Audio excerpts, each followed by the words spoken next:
আজকে আমরা পড়বো দ্য পাসিং অ্যাওয়ে অফ বাপু। দেখো, তোমরা তো গেম খেলেছো। গেমে কি থাকে? একটা স্টার্টিং পয়েন্ট আর একটা ফিনিশিং পয়েন্ট। মধ্যে অনেক লেভেল 1, লেভেল 2, লেভেল 3 থাকে। তোমাদের মাধ্যমিকটাও একটা গেম। এর গেমে লেভেল 1, লেভেল 2 কি? লেভেল 1 হচ্ছে father self, level 2 fable, level 3 passing away of বাপু। এই যে তারপরেই টেক্সট কমপ্লিট করেই রয়েছে গ্রামার, তারপরেই রয়েছে রাইটিং। তুমি যদি প্রতিটা লেভেল কমপ্লিট করো তাহলে তুমি একদিন তোমার স্বপ্ন পূরণ করে ফেলবে, অর্থাৎ ফিনিশিং পয়েন্ট, মাধ্যমিকে ইংলিশে ভালো রেজাল্ট করবে। তাহলে এই যে ভালো রেজাল্ট করার জন্য তোমাকে আজকের এই ভিডিওটা পুরোপুরি দেখতে হবে। আর তুমি যদি মধ্যে ভিডিওটা ছেড়ে দাও, কি হবে? লেভেলে যেটা হয় অ্যাজ ইউজুয়াল তুমি ফেল করবে। তাহলে দেখো, আজকের ভিডিওটা একটু বড় হবে। এবার দেখো, কথাতেই রয়েছে সবুরে মেওয়া ফলে। তাহলে চলো এই ভিডিওটা পুরোপুরি দেখো। আচ্ছা, প্রথমেই বলি এর লেখিকা নয়নতারা সাইগালকে নিয়ে। আচ্ছা, ওটা সিগাল নয়, হ্যাঁ সাইগাল। কিন্তু ওনার একটা বায়োগ্রাফি যার নাম হচ্ছে প্রিজন অ্যান্ড চকলেট কেক, যেখানে তিনি গান্ধীজি মারা যাওয়ার পর যে তার ফিউনারেল প্রসেশন কিভাবে হয়েছিল, মানুষজনের ফিলিং কীরকম ছিল সেইটা বলেছে। আচ্ছা, প্রথমেই বলি গান্ধীজি সম্পর্কে। আমাদের মধ্যে একটা দ্বন্দ্ব রয়েছে, নেতাজি এবং গান্ধীজি হয়তো খুব একটা ভালো সম্পর্ক ছিল না। কিন্তু তুমি কি জানো গান্ধীজিকে প্রথম বাপুকে বলেছিল? এই যে দ্য পাসিং অ্যাওয়ে অফ বাপু, এই বাপুটা প্রথম কে বলেছিল? এই বাপুটা প্রথম গান্ধীজিকে অ্যাড্রেস করেছিল নেতাজি সুভাষচন্দ্র বোস। কারণ তাকে ফাদার অফ নেশন বোঝাতে এই বাপুটা বলা হয়েছিল, অর্থাৎ জাতির পিতা। এছাড়াও গান্ধীজি আমাদের ভারতের যে স্বাধীনতা সংগ্রাম, সেখানে অনেক অবদান রেখেছেন। এছাড়াও গান্ধীজির মধ্যে আমরা দুটো জিনিস যা দেখতে পাই, প্রথমটা হচ্ছে উদারতা, আর দ্বিতীয়টা হচ্ছে কিভাবে খুব সামান্য কথার মাধ্যমেই একটা বড় পরিমাণ সমস্যাকে সমাধান করা যায়। কোনো রকম রাগ, হিংসা, বিদ্বেষ না দেখেই বড় সমস্যাগুলো সমাধান করা যায়, কিভাবে একটা জাতির ওপর প্রভাব বিস্তার করা যায়। এই জিনিসগুলো আমরা গান্ধীজির কাছ থেকে সহজেই শিখতে পাই। আর গান্ধীজির উদারতা আর গান্ধীজির সাধারণ ছিল, এইটা আমরা তার ওই যে হাঁটা, ওয়াকিং, আর তার হাতের লাঠি, এই দুটো দেখলেই বুঝতে পারি। দেখো, গান্ধীজির কাছে সেই সময় সামর্থ্য ছিল যে সে একটা গাড়ি ব্যবহার করে, কিন্তু সে হাঁটতো। এমনকি সে সাধারণ মানুষের সঙ্গে হাঁটতো। সে হাঁটাটাকেই তার প্রতিবাদের অস্ত্র হিসেবে ব্যবহার করত। এই জিনিসটা আমাদের গান্ধীজির উদারতার প্রমাণ দেয়। বেশ, এইবার আমরা চ্যাপ্টারে ঢুকি। এই চ্যাপ্টারে আমরা কি চুলচেরা বিশ্লেষণ করব, প্রতিটা শব্দের মানে জানবো, এখান থেকে কি কি সামারাইজ করব। আর লাস্টে তোমাদের জন্য একটা গ্রুপ ক্রিয়েট করা হয়েছে। এই গ্রুপের মধ্যে একটা পিডিএফ, যার মধ্যে এই চ্যাপ্টার থেকে 100% কি কি কোশ্চেন আসতে পারে সব দেওয়া থাকবে। বছরের প্রথম থেকে ঠিকভাবে পড়ো, রেজাল্ট টু 100%। গল্পটা শুরু করার আগেই প্রথমেই বলে নেই, গল্পটা কিন্তু পুরোপুরি ন্যারেটর নিজে বলছে, অর্থাৎ নয়নতারা সাইগাল। বেশ, দেখো প্রথমে কি বলছে। I was having tea at home on the evening of 30 January 1948. আমি চা খাচ্ছিলাম আমার বাড়িতে সন্ধেবেলায়, কবে? 30শে জানুয়ারি 1948 সালে। When I was called to Birla House by an urgent telephone. যখন আমাকে একটা গুরুত্বপূর্ণ টেলিফোনের মাধ্যমে বিড়লা হাউসে ডাকা হলো। Gandhiji had been shot on his way to a prayer meeting. গান্ধীজিকে গুলিবিদ্ধ করা হয়েছে সে যখন একটি প্রেয়ার মিটিংয়ে যাচ্ছিলেন। আই ওয়াজ নাম with shock as I got into the car. যখন আমি গাড়িতে উঠি আমার বডিটা অসাড় হয়ে যাচ্ছিল। দেখো, এইখানে নাম একটা তোমাদের কাছে নতুন শব্দ। নাম মানে হচ্ছে অসাড়, অর্থাৎ অবশ টাইপের হয়ে যাওয়া। অর্থাৎ লেখিকা যখন গাড়িতে উঠছিল তার দেহটা অবশ হয়ে গিয়েছিল, মানে অবসের মতো। বেশ, at the Birla house Gandhiji relatives and followers had gathered round his body. Birla হাউসে গান্ধীজির রিলেটিভস, অর্থাৎ আত্মীয় স্বজন। গান্ধীজির রিলেটিভস কারা? গান্ধীজি কি বলতো, গোটা ভারতবর্ষ আমার ভাই এবং বোন, তাহলে রিলেটিভস গোটা ভারতবর্ষের লোক। এবং তার ফলোয়ার্স মানে ইনস্টাগ্রাম ফলোয়ার্স নয়, তার অনুগামী, অর্থাৎ তার অনুগামীরা তার দেহকে ঘিরে ভিড় করেছিল। There was silence in the room as Gandhi breathed his last. তার সেই রুমে একটা নীরবতা ছিল যখন গান্ধীজি তার শেষ নিঃশ্বাস ত্যাগ করে। ওয়ার্ডস অফ বাপুজি's death had spread through like a flame fanned by wind. গান্ধীজির মৃত্যুর খবরটা অগ্নিশিখার মতো ছড়িয়ে পড়েছিল, দাবানলের মতো। অগ্নিশিখা কি? দেখো, আগুন লাগলো, ধরো বনে আগুন লাগলো বা কোথাও আগুন লাগলো, ওই আগুনের প্রতি বাতাস গেল, হাওয়া গেল, ওই যে আগুনটা ছড়ায় ওইটাকে ফ্লেম বলে। তাহলে ফ্লেম মানে অগ্নিশিখা। Sad groups of men and women had collected around Birla house. দুঃখী মানুষ এবং যারা মহিলারা ছিলেন তারা বিড়লা হাউসের কাছে গেছিলেন। Out of every window one could see a brown blur of faces. প্রতিটা জানলা দিয়ে দেখা যাচ্ছিল বাদামি রঙের অস্পষ্ট মুখ। দেখো এইখানে একটা শব্দ ব্লার, BLUR, ব্লার মানে হচ্ছে অস্পষ্ট। They did not make a sound, তারা কোনো রকম শব্দ করছিল না। অর্থাৎ এখানে সবাই এতটাই নীরব হয়ে গেছিল, সবাই এতটাই শক পেয়েছিল যে কেউ কোনো রকম শব্দও করছিল না। There was an unnatural silence, সেখানে ছিল একটি অপ্রাকৃতিক নীরবতা। It was as if time stood still of those few minutes, এটা কিছু মুহূর্তের জন্য একবারে মনে হচ্ছিল সময় থমকে গেছে। আচ্ছা, একটা জিনিস খেয়াল করেছো, এখানে কেন আনন্যাচারাল সাইলেন্স বলেছে? ধরো এক জায়গায় অনেক লোক জড়ো হয়েছে কিন্তু সেখানে কোনো আওয়াজ নেই, ব্যাপারটা কিরকম না? এই জন্যই এটাকে আনন্যাচারাল সাইলেন্স। কি হবে, স্বাভাবিকভাবে ভীষণ আওয়াজ হওয়া দরকার, কিন্তু সবাই এতটাই শক, সবাই চুপ হয়ে গেছে, ওই জন্য এটাকে আনন্যাচারাল সাইলেন্স বলা হয়েছে। তারপরে দেখো, the people are too stunned to speak in the beginning, মানুষেরা প্রথমে পুরোপুরি হতবাক বা স্তম্ভিত হয়ে গেছিল। স্টান্ট মানে হচ্ছে স্তম্ভিত হওয়া, বিগিনিং মানে শুরুতে। Later they claimed wildly shouting and crying, তারপরে তারা চেঁচাতে শুরু করেছিল এবং কাঁদতে শুরু করেছিল, যেভাবে মানুষ মারা গেলে কান্নাকাটি হয় সেইটাই শুরু করেছিল। তারপরে কি আছে, দে জসেল্ড, দেখো ওটা জস্টেল্ড নয় কিন্তু জসেল্ড, টিটা সাইলেন্ট থাকবে। One another in an stampede to break into the house, দেখো জসেল্ড মানে হচ্ছে ধাক্কাধাক্কি করা, মানুষের বাড়ির সামনে ধাক্কাধাক্কি করছিল, সেই বাড়িতে ঢোকার জন্য মনে ছিল স্ট্যাম্পেড মানে হচ্ছে পদপিষ্ট হওয়া। কিছুদিন আগে একটা অ্যাক্সিডেন্ট হয়েছিল স্ট্যাম্পেড যেখানে হয়েছিল, এই স্ট্যাম্পেড মানে হচ্ছে পদপৃষ্ট হওয়া। তারপরে দেখো, they came a title, they come a little when it was announced that they would be allowed to see Gandhiji before the funeral, সবাই শান্ত হলো যখন বলা হলো যে গান্ধীজির শেষকৃত্যের আগে গান্ধীজিকে সবাইকে একবার দেখানো হবে। দেখো এখানে কাম মানে শান্ত হওয়া, আর ফিউনারাল মানে শেষকৃত্য, অর্থাৎ শেষ যে কাজ করা হয় ওটাকে ফিউনারাল বলা হয়। when one is faced with shock of a loved one's death on whimpers, একজনের মুখ ছিল শক এবং সে ফুপিয়ে কাঁদছিল। দেখো হুইম্পার্স মানে যে ফুপিয়ে কাঁদা বলতে আমরা যে ভেতর একটা কাঁদি না, কিন্তু চোখ দিয়ে জল পড়ে না, খুব একটা সামান্য জল, এটা হচ্ছে ফুপিয়ে কাঁদা। What will become of me now that he was left me, সে আমাকে একা ছেড়ে চলে গেল, এখন আমার কি হবে? This was merely the question uppermost of the mind mourning people, বেশিরভাগ মানুষের মনেই এই প্রশ্ন ছিল, অর্থাৎ শোকাহত সব মানুষের মনে এই প্রশ্ন ছিল যে গান্ধীজি তো আমাদের ছেড়ে চলে গেল, এবার আমাদের কি হবে, আমাদের পথ কে দেখাবে? দেখো এখানে মর্নিং মানে হচ্ছে শোকাহত বা যারা শোকাতর ছিল। They look like lost children, তাদের মনে হচ্ছিল হারিয়ে যাওয়া বাচ্চার মতো। It was the question of many of our hearts as we sat, আমাদের মনে অনেক রকম প্রশ্ন ঘুরছিল। স্টিল শকড অ্যান্ড আনবিলিভিং, আমরা এটাকে কোনোভাবেই বিশ্বাস করতে পারছিলাম না।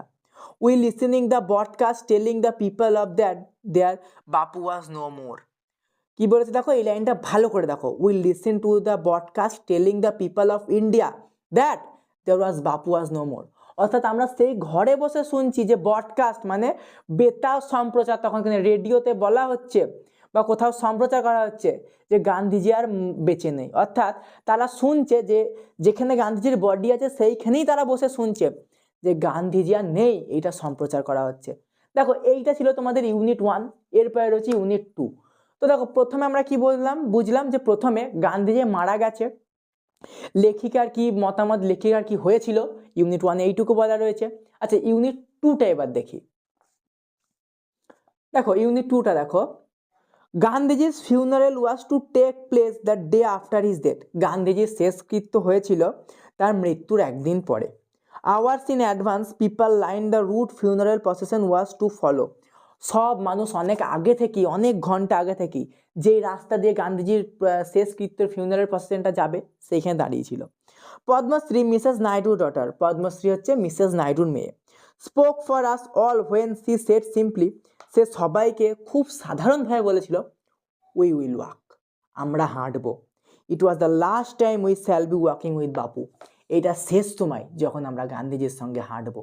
দেখো এখানে স্যাল কেন বললো, কারণ তখনও হাঁটার সময় আসেনি, অর্থাৎ হাঁটবে, শেষকৃত্য যখন যাবে সেই জন্য এখানে ফিউচার স্যাল ইউজ হলো। এই জিনিসগুলো খুব ভালোভাবে নোটিস করবে। বেশ, এরপরে দেখো, ইট ওয়াজ অ্যাগোনাইজিং ওয়াক, অ্যাগোনাইজিং মানে যন্ত্রণাদায়ক, পীড়াদায়ক, এইটা ছিল আমাদের কাছে যন্ত্রণাদায়ক ওয়াক, অর্থাৎ হাঁটা। Thousand silently was the procession, হাজারো মানুষ নিস্তব্ধভাবে শেষকৃত্য দেখছিল। Bapu lay an open truck covered with flowers. Bapu শুয়েছিল একটা ওপেন ট্রাক, অর্থাৎ যে ট্রাকের ছাদ হয় না, অর্থাৎ ওপেন খোলা ট্রাকে, যেটা ফুল দিয়ে সাজানো ছিল। থাউজেন্ড অফ পিপল ওয়েপ, হাজারো মানুষ তার চোখ মুছছিল। Trying to touch Bapu's feet, হাজারো মানুষ চেষ্টা করছিল তাদের বাপুর পাটাকে ছোঁয়ার। It was the impossible to move in thick crowd, এটা অসম্ভব হয়ে পড়ছিল যে ওই ভিড়ে এগোনো। দেখো এত পরিমাণ ভিড় হয়েছিল গান্ধীজি মারা যাওয়াতে যে ওটা অসম্ভব হয়ে পড়ছিল তাদের পক্ষে এগোনো শেষকৃত্যে। As I moved forward, slowly, I understood I was not merely in the midst of grieving people. আমি যখন হাঁটছিলাম আমি বুঝতে পারছিলাম যে কেবলমাত্র আমি একা নই, এদের মধ্যে শোকাহত। অর্থাৎ দেখো এখানে মেরিলি বলতে কেবলমাত্র, মিডেস্ট মানে হচ্ছে মাঝে, আর গ্রিভিং মানে শোকাহত। অর্থাৎ লেখিকা বলতে চাইছে যে এখানে লেখিকা বুঝতে পারছে যে সে একা শোকাহত নয়, গোটা সবাই শোকাহত এখানে। This was even more than funeral process of Indian believe leader, এইটা ইন্ডিয়ার একটা খুব প্রিয় একজন লিডারের ফিউনারাল প্রসেশন, অর্থাৎ শেষকৃত্য। I was among people hmm walking with Bapu had a special meaning. আমি এবং আমরা একটা সাধারণ মানুষ যারা বাপুর সঙ্গে হাঁটতে একটা বিশেষ অর্থ নিই, অর্থাৎ তারা অকারণে একটা বিশেষ অর্থ নিয়ে বাপুর সঙ্গে হাঁটতো। We had walk with Bapu over the rough and smooth Indian recent history, আমরা হেঁটেছি ভারতের মসৃণ এবং অসমতল ইতিহাসে, অর্থাৎ ভারতের ভালো বা খারাপ ইতিহাসে আমরা বাপুজির সঙ্গে হেঁটেছি। We could now not accept, আমরা এখন এটাকে গ্রহণ করতে পারছি না, the fact that the man who had led us over many difficult paths was never going to with us again. অর্থাৎ যেই মানুষটা আমাদের নানা কঠিন পাতে রাস্তা দেখিয়েছেন, সাহায্য করেছেন, সে আর আমাদের মধ্যে নাই, সে আমাদের আর পথ দেখাবে না। বাপু স্লাইড ফিগার হ্যাড ওয়াক, দেখো স্লাইড মানে শীর্ণ, দেখো বাপু আমরা ছবিতেও দেখেছো যে তিনি রোগা ছিলেন, অর্থাৎ তার যে স্লাইড ফিগার সেটা হাঁটতো। স্টাফ ইন হ্যান্ড, হাতে থাকতো একটা লাঠি। Over a large part of India, ভারতের একটা বড় অংশ তিনি হেঁটে কভার করেছিলেন। To walk is to make slow progress, এই হাঁটাটা ছিল তার খুব আস্তে, অর্থাৎ খুব slow progress. It was to think with clarity and closely look at all that around you from small insect to horizon in the distance. দেখো যখন আমরা হাঁটি কি হয়, আমরা হাঁটার সময় আমাদের সামনে যদি আমরা বাইকে যাই বা গাড়িতে যাই কি হয়, আমরা স্পিডে চলে যাই, কিছু বুঝতে পারি না। কিন্তু যখন আমরা হাঁটি তখন কি হয়, আমরা আমাদের চোখের সামনে ছোট পোকা থেকে শুরু করে সামনে বড় তাল গাছ অবধি সব কিছু দেখতে পাই। তেমন গান্ধীজি যখন হাঁটতেন সে তার চোখের সামনে ছোট ইনসেক্ট থেকে শুরু করে বড় হরিজন অবধি সব কিছু দেখতে পেতেন। অর্থাৎ গান্ধীজি তার যে সব কিছু, অর্থাৎ সাধারণ মানুষের সমস্ত কার্যকলাপ তিনি দেখতেন। Moreover to walk was often, দেখো এটা অফটেন নয়, এটা কিন্তু অফেন। হ্যাঁ, the only way open the average Indian, it required no vehicle except his own body and cost him nothing but his energy. দেখো এই হাঁটার সময় কি বলছে, খুব একটা খরচ হয় না, শুধুমাত্র কি লাগে, একমাত্র তার হাঁটতে গেলে বডি এবং তার এনার্জি, অর্থাৎ তার কোনো ভেহিকেল লাগছে না, যানবাহন না লাগলে খরচ হচ্ছে না, তার হাঁটাটা অর্থাৎ বিনামূল্যেই হয়, শুধুমাত্র তার এনার্জিটুকু লাগে। গান্ধী টুক দিস নেসেসিটি, গান্ধীজি সাধারণভাবে চলতেন, as he took much was common place and transform it into a joyful effort. অর্থাৎ গান্ধীজি এই হাঁটাটাকেই, এই সাধারণভাবে হাঁটাটাকেই একটা আনন্দদায়কভাবে পরিপূর্ণ করতেন, অর্থাৎ ট্রান্সফর্ম মানে পরিবর্তন করতেন আনন্দের মধ্যে। তাহলে এই যে গান্ধীজি হাঁটতেন তার যে সাধারণ ব্যাপার, এইটাকে তিনি আনন্দে পরিবর্তন করতেন, এই গান্ধীজির মধ্যে সাধারণ ব্যাপারটা ছিল।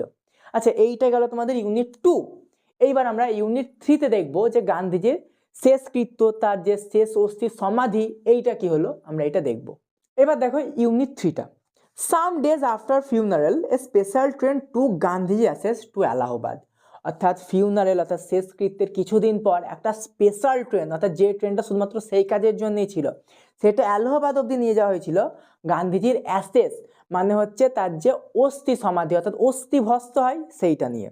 The compartment was ডেকড with flowers, ডেকড মানে হচ্ছে সজ্জিত বা সাজানো, অর্থাৎ ট্রেনের কামরাটা ছিল ফ্লাওয়ার্স ফুল দিয়ে সাজানো। People on the train স্যাং bhajans, ট্রেনে মানুষেরা ভজন গাইছিল, অর্থাৎ যে কীর্তন কৃষ্ণ নাম যেটা করে ওরকম ভজন তারা করছিল। People did not weep anymore for they could feel Gandhiji presence amid the flower and songs, সেই সময় মানুষেরা কাঁদছিল না, কারণ মানুষেরা গান্ধীজি যে প্রেজেন্স অর্থাৎ তার যে উপস্থিতি অনুভব করছিল গান এবং ফুলের মধ্যে। At the every station sorrowful crowd fill the platform, প্রতিটা স্টেশনে দুঃখী মানুষ ভিড় করে তুলেছে, অর্থাৎ প্রতিটা স্টেশনে হিউজ গ্যাদারিং। তোমরা ভাবো একটা লিডার যাকে সবাই ভালোবাসতো, সে মারা গেলে প্রতিটা স্টেশনে কতটা গ্যাদার হতে পারে, অর্থাৎ ভীষণ পরিমাণে একটা ভিড় প্রতিটা প্ল্যাটফর্মে হচ্ছিল। Amid song and prayer the train reach Allahabad, এই যে গান এবং এই যে প্রেয়ার অর্থাৎ প্রার্থনার মধ্যে দিয়ে ট্রেনটা এলাহাবাদ পৌঁছালো। The ashes are immersed in the Ganges where a huge crowd had gathered at the bank, এই যে তার শেষ সমাধিটা এলাহাবাদে যে গঙ্গা রয়েছে, গ্যাঞ্জেস মানে গঙ্গা, গঙ্গার যেমন দেখো রবীন্দ্রনাথ ঠাকুরকে আমরা টেগর বলি, তেমন গঙ্গাকেও ইংলিশে গ্যাঞ্জেস বলে। তাহলে আর ইমার্স মানে কি, বিসর্জন করা বা নিমজ্জিত করা, ফেলে দেওয়া। তাহলে এখানে কি বলছে যে আমরা গঙ্গার মধ্যে গান্ধীজি যে শেষ ভস্ম অর্থাৎ তার যে নাভি ভস্ম যেটাকে বলা হয় সেইটা গঙ্গায় বিসর্জন করা হবে, করা হলো। After we all went back to Delhi, তারপরে আমরা সবাই দিল্লি ফিরে এলাম।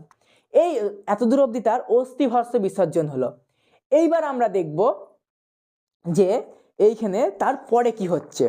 দেখো আর দেখে যে এই অস্থি ভস্ম বিসর্জনের পরে ব্যাক ইন দিল্লি, আমরা দিল্লি ফিরে এলাম। I felt at sea I had not directly walked with Gandhiji, এবং আমি অনুভব করলাম আমি কোনদিন সরাসরি গান্ধীজির সঙ্গে হাঁটিনি। Gone to prison at his call or made any sacrifice for my country, তার জন্য কোনোদিন জেলেও যাইনি এবং কোনো বলিদান আমি আমার দেশের জন্য করিনি। দেখো লেখে কী ভাবছে, আমি ডাইরেক্ট কোনোদিন গান্ধীজির সঙ্গে হাঁটিনি, আমি কোনোদিন জেলেও যাইনি, বা আমি কোনো রকম স্যাক্রিফাইস মানে বলিদানও করিনি দেশের জন্যে। মাই সিস্টার অ্যান্ড আই, আমার বোন এবং আমি, and other young people like me, এবং অন্যান্য যুবক সমাজ আমার মতোই, হ্যাড বিন মেয়ারলি অনলুকার্স, অর্থাৎ তারা ছিল দর্শক মাত্র। But I felt at sea, কিন্তু আমি তখনও গভীরভাবে ভাবছিলাম, আমি ভাবছিলাম I had grown up within a magic circle, আমরা একটি জাদুর বলয়ে অর্থাৎ ম্যাজিক সার্কেল জাদুর বলয়ে বেড়ে উঠেছি। দেখো এখানে ম্যাজিক সার্কেল বলতে গান্ধীজি আমাদের প্রোটেক্ট করতো এইটাকে বোঝাচ্ছে। যেমন দেখো আমরা এখন কি বর্তমানে বাবার ছত্রছায়ায় বড় হচ্ছি, অর্থাৎ বাবা বা মা আমাদের বড় করছে, তাদের উপর আমরা পুরোপুরি নির্ভরশীল। তেমন লেখক বা লেখিকা বা তখনকার দিনে যুব সমাজ গান্ধীজির ওপর নির্ভরশীল ছিল।